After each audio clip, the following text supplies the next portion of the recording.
Good day, everyone. Welcome to African Salt Film Productions. As we proceed on Isendale Yoruba, I remain my humble self, Agbola Hamid Olusegun. In episode 5, we discuss on how Egungun and Oro were born. As the day goes by day, the people were living fine, and the problem facing them, they take it straight to Orunmila to solve it for them.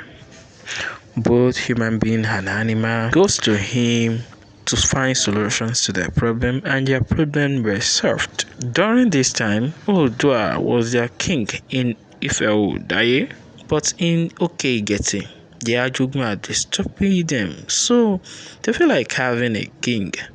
Then they went straight to Orunmila, and Orunmila told them to make some sacrifice and take it to the seaside. That whoever they met there, they should make him their king. They did so, and they met their king there. And they started singing.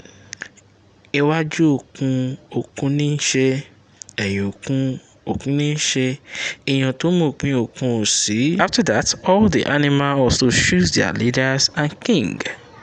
According to ẹsẹ̀ keje, odò èjì ògbè, erin jọba ìlú Àso, ẹ̀fọn jọba ìlú Àjànà, wọ́n fi jàkùmọ̀ joyè alápatà oko, òtòló joyè olú oko, ẹkùn ló jọba oko làá fi pè lólóko.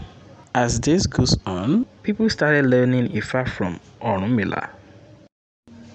Those that graduated under him leave the town, the village, or the country for him, and they go to praise the word of Eledumare to the people, and also heal them, and also to provide solutions to any of their problems.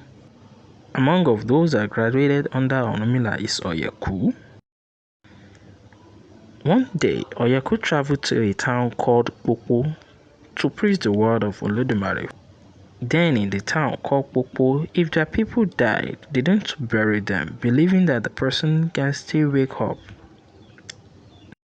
They would then cover the body and be checking on it. By the time Oyeku entered into this town called Popo, he met them with fresh and dry body of corpse. He then told the villagers and their king that he didn't think he can wait any longer in this town. They asked him why. Then he told them, why would they be living with corpse? That until they do away with them before he can now think of staying with them. Then the people of Popo did not know what to do with it.